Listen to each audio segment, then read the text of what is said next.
મોરબીમાં 3 કરોડની જમીન ઉપર અસામાજિક તત્વો દ્વારા બનાવવામાં આવેલા 2 મકાનોને આજે તંત્ર દ્વારા તોડી પાડવામાં આવ્યા છે અને 3 કરોડની જમીનને દબાણ મુક્ત કરી છે।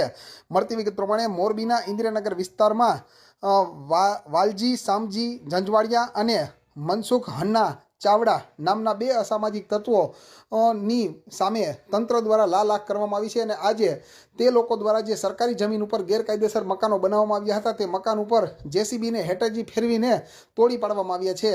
વધુમાં મળતી વિગત પ્રમાણે વાલજી ઝંઝવાડિયાનું 100 ચોરસ મીટર જગ્યા ઉપર દબાણ હતું, જ્યારે મનસુખ ચાવડાનું કુલ મળીને 250 ચોરસ મીટર જેટલી જગ્યા ઉપર દબાણ છે। આ બંને દબાણો તોડી પાડવા માટેની કામગીરી ડીવાયએસપી પીએ ઝાલા તથા મોરબી તાલુકાના ગ્રામ્ય મામલતદાર તથા મોરબી વી ડિવિઝન પોલીસ સ્ટેશનના પીઆઈ સહિતના અધિકારીઓ અને કર્મચારીઓની હાજરીમાં શરૂ કરવામાં આવી હતી અને આવી જ રીતે આગામી સમયમાં પણ અસામાજિક તત્વો સામે તંત્ર દ્વારા ડિમોલેશનની કામગીરી કરવામાં આવશે તેવું અધિકારીએ જણાવેલ છે।